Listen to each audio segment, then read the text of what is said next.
Hey y'all, check out this cool geometry problem. It tells us that the radius of the circle is 1 and that the 12 points are equally spaced around the circle. We have to find the shaded area. This one is really cool. We used lots of different methods and it has a really satisfying solution. If you want to try it on your own, pause the video now because we're going to get started in 3, 2, 1. So to get started, let's see if we can find a formula for this shaded area.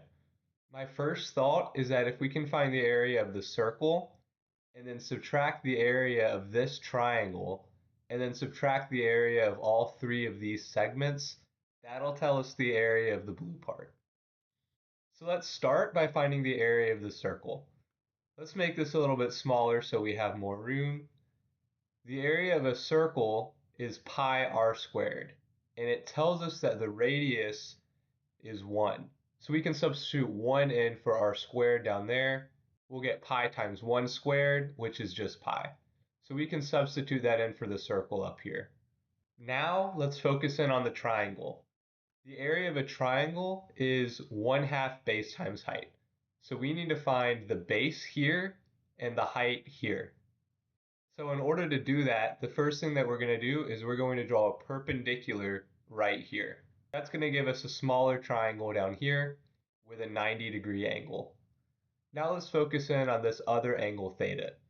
There's a couple different ways we could find this angle theta, but I'm going to show you a cool one.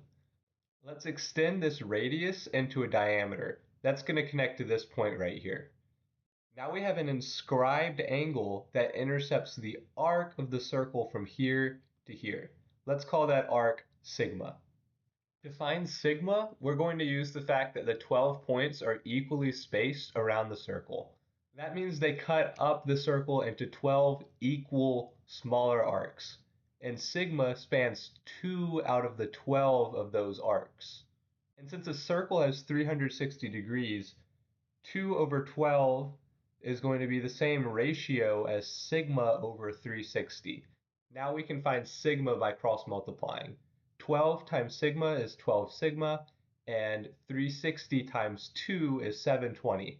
We can then divide both sides by 12 to find that sigma equals 60 degrees.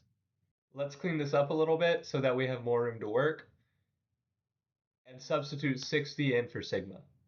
The inscribed angle theorem tells us that an inscribed angle is always half of the arc that it intercepts. So theta is going to equal 60 over 2, which is 30 degrees. So theta equals 30 degrees.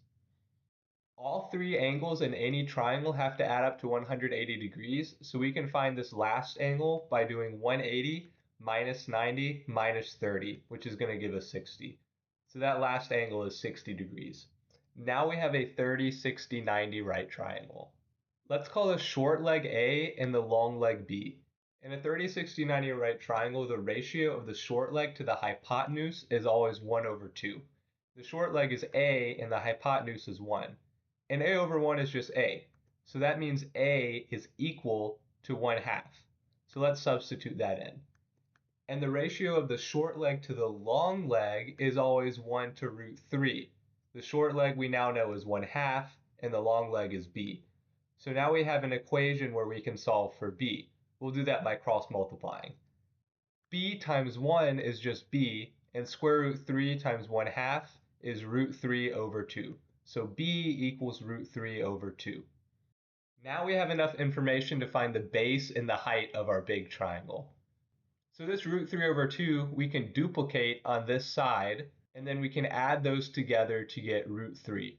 So the whole base is root 3. And to get the height, we're going to draw another radius here. That's going to have a length of 1, and we're going to add it to the 1/2. 1/2 plus 1 is 3 over 2. So our height is 3 over 2. Let's substitute those in for our equation down here. We'll get that the area of the triangle is 1/2 times root 3 times 3 over 2. And that's going to give us 3 root 3 over 4. Let's substitute that in for our triangle up top. Now all we have left to do is find the area of the segment. So let's clean this up and take a closer look at our segment. To find the area of the segment, we're going to find the area of this whole sector The area of a sector is pi r squared times theta over 360, where theta is this angle right here. And then we're going to subtract this triangle, which is actually going to be an equilateral triangle. I'll explain why in a minute. And there's actually a special formula for the area of an equilateral triangle. It's s squared times the square root of 3 over 4, where s is the side length of one of the triangles. Now we can simplify this a little bit. S is the side length of one of the triangles, but that's actually the radius of the circle here. So for S down here, we can substitute that for R. And we know that the radius is 1. So we can substitute 1 in for R down here. 1 squared is just 1, and 1 times anything is itself, so these 1's are going to go away. So our new formula is pi times theta over 360 minus root 3 over 4. Let's find theta. Earlier we found that the measurement of the arc from this point to this point was 60 degrees. And that means the arc from this point to this point is also going to be 60 degrees, since the points are all evenly spaced around the circle. Earlier we had an inscribed angle, but now we have a central angle. And the central angle is always the same as the arc that it intercepts. So theta is going to be 60 degrees. So let's substitute that in down here. Now let's briefly explain why this is an equilateral triangle. The radius is 1, and this is also a radius, so this is also going to have a side length of 1. Since these two sides are the same, these two angles are also going to be the same. We'll call them alpha. Since all of the angles have to add up to 180, 2 alpha plus 60 degrees is going to equal 180 degrees. So 2 alpha equals 120, so alpha equals 60. That means all three angles are 60 degrees, which means all three sides have to have the same length. So this is actually an equilateral triangle. That's why we could use this special formula down here. Now let's simplify this formula some. 60 over 360 is 1 over 6, and pi times 1 over 6 is pi over 6.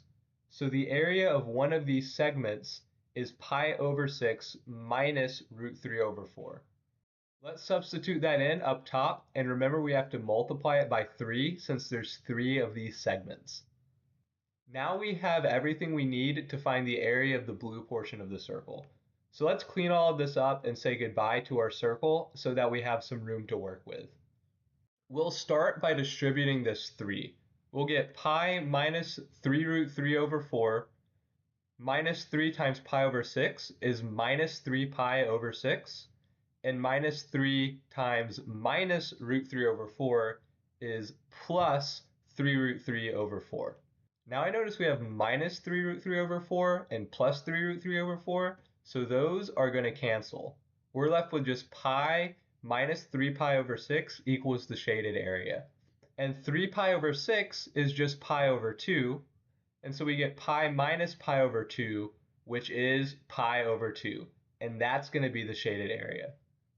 This one's really satisfying because the area of the whole circle was pi, and the shaded area was pi over 2, which is exactly half of the circle. So even though it's cut up all weird, this blue part is actually equal to exactly half of the circle. And that's some pretty cool stuff.